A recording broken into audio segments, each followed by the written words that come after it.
परिचय। इस चार्ट में तुमने क्या देखा? ये मानव, चिंपैंजी, गोरिल्ला और 2 अन्य जंतुओं को दर्शाता है, जिनमें कुछ समानताएं व भिन्नताएं होती हैं। हाँ, इन समानताओं और भिन्नताओं का आधार क्या है? इनकी शारीरिक संरचना समान है? बिल्कुल नहीं, लेकिन समानताओं और भिन्नताओं का आधार सामान्य जीव रूपों से इन जंतुओं का विकास है। ठीक है, क्या तुम ये कहना चाहती हो कि इस चार्ट से पता चलता है कि मनुष्य में पूर्वज चिंपैंजी थे, चिंपैंजी के पूर्वज गोरिल्ला थे और इसी तरह? हाँ, आओ मैं तुम्हें विस्तार से समझाती हूँ कि कैसे पृथ्वी पर एक के बाद एक विभिन्न जीव रूपों का विकास हुआ। उद्देश्य। इस पाठ के अंत में आप निम्न करने में सक्षम हो जाएंगे: विकास के डार्विन सिद्धांत को समझना, प्राकृतिक वर्ण की अवधारणा को समझना, सॉल्टेशन की अवधारणा समझना, हार्डी-वेनवर्ग सिद्धांत को समझना, होमो सेपियंस के विभिन्न पूर्वजों के बारे में जानना। जैव विकास। जैव विकास को विस्तार से समझने के लिए चार्ल्स डार्विन ने 2 मुख्य अवधारणाएं प्रस्तुत की: शाखन अवरोहण, प्राकृतिक वर्ण। शाखन अवरोहण। विकास तब होता है जब अधिक अनुकूल जीव संख्या लक्षण एक पीढ़ी से दूसरी पीढ़ी में जाते हैं। ये रूपांतरण के साथ अवरोहण कहलाता है। प्राकृतिक वर्ण। प्रक्रम जिसके द्वारा जीव जीवित रहने के लिए अपने पर्यावरण से बेहतर अनुकूलन करते हैं और अधिकाधिक संतति उत्पन्न करते हैं। रूपांतरण के साथ अवरोहण। प्रत्येक जीव संख्या विष्टि की बनी होती है, जो एक दूसरे से थोड़ा भिन्न होते हैं। विविधताएं जो व्यष्टियों को सफलतापूर्वक जनन करने के लिए पर्याप्त समय तक जीवित रहने की क्षमता प्रदान करती हैं, प्रायः अगली पीढ़ी में पहुंचती हैं। तत्पश्चात ये लक्षण बहुत सामान्य हो जाते हैं और जीव संख्या में विकसित होते हैं। ये रूपांतरण के साथ अवरोहण कहलाता है। रूपांतरण के साथ अवरोहण द्वारा विकास में 2 अलग अलग तत्व शामिल हैं। रूपांतरण अर्थात किसी वंश में परिवर्तन, शाखन अर्थात समान पूर्वजों वाली विभिन्न प्रजातियां। प्राकृतिक वर्ण। प्राकृतिक वर्ण प्रक्रम में 4 चरण शामिल हैं: विविधता, विभेदक, उत्तरजीविता और जनन। वंशागति, जीव संख्या वृद्धि की उच्च दर। प्राकृतिक वर्ण प्रक्रम निम्न तथ्यों पर आधारित है: प्राकृतिक संसाधन सीमित होते हैं, जीव संख्या के आकार स्थिर होते हैं, जीव संख्या के सदस्य विशिष्टताओं में भिन्न होते हैं, अधिकतर विविधताएं वंशागत होती हैं। इस प्रकार व्यष्टियों में वंशागत विविधताएं होती हैं, जो संसाधनों के लिए प्रतिस्पर्धा में उन्हें अच्छी तरह से जीवित रहने, जनन करने और दूसरों से अधिक संतति उत्पन्न करने में सक्षम बनाती हैं।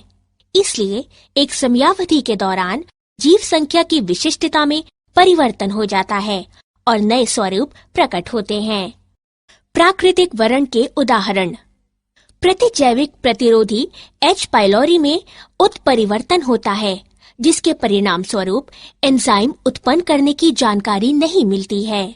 ये एंजाइम सामान्यतः एक प्रतिजैविक को एक विष में बदल देता है, जिसके कारण मृत्यु हो जाती है। लेकिन जब प्रतिजैविकों को उत्परिवर्ती H. पाइलोरी पर प्रयुक्त किया जाता है, तो ये जीवाणु जीवित रह सकते हैं, जबकि सामान्य जीवाणु मर जाते हैं। इसलिए प्राकृतिक वर्ण द्वारा जो जानकारी खो देता है, जीवित रहता है और अपने लक्षणों को अपनी संतति में पहुंचाता है। विकास की क्रियाविधि। ह्यूगो डिवेरिस ने बताया कि उत्परिवर्तन अर्थात जीव संख्या में सहसा आने वाले बड़े बड़े परिवर्तन विकास के कारण हैं। ये उत्परिवर्तन यादृच्छिक और दिशाहीन होते हैं। ऐसे उत्परिवर्तन प्रजाति की उत्पत्ति का कारण है और इसलिए सॉल्टेशन विशाल उत्परिवर्तन का बड़ा कदम कहलाते हैं। हार्डी-वेनवर्ग सिद्धांत। हार्डी वेनबर्ग सिद्धांत के अनुसार जीव संख्या में अलील युग्म विकल्पी आवृत्तियां सुस्थिर होती हैं और एक पीढ़ी से दूसरी पीढ़ी तक निरंतर रहते हैं। जीव संख्या में जीनों की कुल संख्या और उनके अलील जीन कोश अपरिवर्तनीय रहते हैं। इसे आनुवंशिक संतुलन कहते हैं। सभी अलील आवृत्तियों का कुल योग 1 होता है। ये नीचे दर्शाए गए रूप में हार्डी वेनबर्ग संतुलन समीकरण प्रदान करता है। आनुवंशिक संतुलन या हार्डी वेनबर्ग संतुलन में बाधा अर्थात जीवन संख्या में अलील आवृत्तियों में परिवर्तन विकास का कारण होता है। हार्डी वेनबर्ग संतुलन को प्रभावित करने वाले कारक। निम्नलिखित 5 कारक हार्डी वेनबर्ग सिद्धांत को प्रभावित करते हैं। जीन प्रवाह, आनुवंशिक अपवाह, उत्परिवर्तन, आनुवंशिक पुनर्योग और प्राकृतिक वर्ण। जीन प्रवाह। जब जीव संख्या का स्थान परिवर्तन होता है तो जीव आवृत्तियां भी बदल जाती हैं। ये दोनों मौलिक तथा नई जीव संख्या में होता है। नई समष्टि में नई जीनें और अलीलें युग्म विकल्पी जोड़ दी जाती हैं और पुरानी समष्टि से ये घट जाती हैं। जब इस प्रकार से अनेक बार स्थान परिवर्तन होता है तो ये जीन प्रवाह को उत्पन्न करता है। आनुवांशिक विचलन। यदि जीन पलायन संयोगवश होता है तो आनुवंशिक अपवाह जेनेटिक ड्रिफ्ट कहलाता है। कुछ वास्तविक अपवाहित समष्टि नई प्रजाति के निर्माण की जनक बन जाती हैं तथा ये संस्थापक प्रवाह कहलाता है। उत्परिवर्तन। उत्परिवर्तन के कारण विभिन्नताएं होती हैं, जिसके कारण अगली पीढ़ियों में जीनों तथा अलीलों की आवृत्तियों में परिवर्तन होता है। आनुवंशिक पुनर्योग। पुनर्योग के कारण विभिन्नताएं होती हैं, जिसके कारण अगली पीढ़ी में जीन की आवृत्ति में परिवर्तन होता है। हार्डी वेनबर्ग संतुलन पर प्राकृतिक वर्ण का प्रभाव। प्राकृतिक वर्ण वह प्रक्रम है जिससे अधिक जीवन समवंशानुगत विविधता को जनन के अधिक अवसर मिलते हैं और संतानें अधिक संख्या में उत्पन्न होती हैं। प्राकृतिक वर्ण के कारण जीव संख्या में निम्नलिखित परिस्थितियां हो सकती हैं। नंबर 1, स्थायीकरण। इस दशा में अधिक व्यष्टि माध्य चरित्र मूल अर्जित करते हैं। नंबर 2, दिशात्मक परिवर्तन। इस दशा में अधिक व्यष्टि माध्य चरित्र मूल की तुलना में अन्य मूल अर्जित करते हैं। नंबर 3, विदारण। इस दशा में अधिक व्यष्टि परिधीय चरित्र मूल अर्जित करते हैं। विकासीय इतिहास।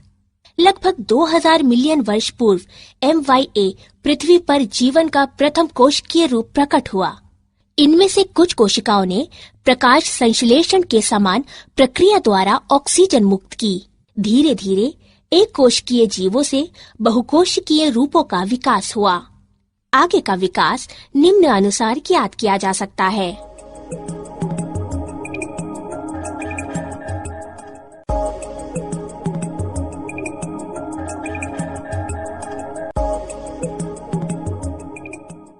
स्तनधारियों का विकास। पहले स्तनधारी प्राणी श्रू जैसी स्तनधारी थे। जब सरीसृपों की कमी हुई तब स्तनधारी प्राणियों ने स्थल पर कब्जा कर लिया। कुछ स्तनधारी प्राणी पूरी तरह से जल में रहते थे, जैसे व्हेल, डॉल्फिन, समुद्री गाय आदि। स्तनधारी जरायुज होते थे और अपने अजन्मे शिशु को मां के शरीर के भीतर सुरक्षित रखते थे।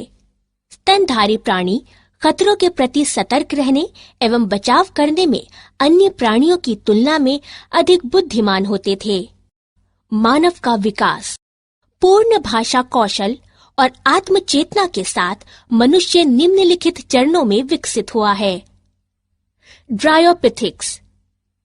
ये वानर गण है। इनका उद्भव लगभग 15 मिलियन वर्ष पूर्व हुआ था। कपि सदृश। रामापिथिक्स। ये वानर गण है। इनका उद्भव लगभग 15 मिलियन वर्ष पूर्व हुआ था। मानव सदृश सीधे खड़े होकर चलते थे तथा ऊंचाई में लगभग 4 फुट तक थे। ऑस्ट्रालोपिथेसिन आदि मानव लगभग 2 मिलियन वर्ष पूर्व अफ्रीका के घास स्थलों में पाए गए थे। पहला मानव सदृश प्राणी होमो हैबिलिस कहलाया गया था। मस्तिष्क यानी दिमागी क्षमता 650 से 800 सीसी के बीच थी। होमो इरेक्टस लगभग 1.5 मिलियन वर्ष पूर्व पाए गए थे। मस्तिष्क बड़ा तथा मस्तिष्क यानी दिमागी क्षमता 900 सीसी थी। ये मांस खाते थे। नियंडरटाल मानव ये 1400 सीसी के मस्तिष्क वाले प्राणी थे, जो कि 1 लाख से 40,000 वर्ष पूर्व लगभग पूर्वी एवं मध्य एशियाई देशों में रहते थे। होमो सेपियंस इनका उद्भव लगभग 75,000 से 10,000 वर्ष पूर्व अफ्रीका में हुआ था। ये आधुनिक मानव कहलाए थे। क्या आप जानते हैं, मानव विकास ने अब एक नई प्रावस्था में प्रवेश किया है, जहां आनुवंशिक इंजीनियरिंग द्वारा माता-पिता अपने बच्चों को डिजाइन कर सकते हैं, जिसके परिणाम स्वरूप भविष्य की पीढ़ियों को मजबूत, बुद्धिमान और रोगों के प्रति अधिक प्रतिरोधी बनाने के लिए हमारे डीएनए को रूपांतरित किया जा सकता है। सारांश। आइए हमने जो कुछ सीखा है उसे संक्षेप में दोहराएं। जैव विकास को विस्तार से समझाने के लिए चार्ल्स डार्विन ने 2 मुख्य अवधारणाएं प्रस्तुत की, शाखन अवरोहण और प्राकृतिक वरण। ह्यूगो डिवेरिस ने बताया कि उत्परिवर्तन अर्थात जीव संख्या में सहसा आने वाले बड़े बड़े परिवर्तन विकास के कारण हैं। हार्डी वेनवर्ग सिद्धांत के अनुसार जीव संख्या में अलील युग्म विकल्पी आवृत्तियां सुस्थिर होती हैं और एक पीढ़ी से दूसरी पीढ़ी तक निरंतर रहते हैं। लगभग 2000 मिलियन वर्ष पूर्व MYA पृथ्वी पर जीवन का प्रथम कोशिकीय रूप प्रकट हुआ। पहले स्तनधारी प्राणी श्रू जैसे स्तनधारी थे।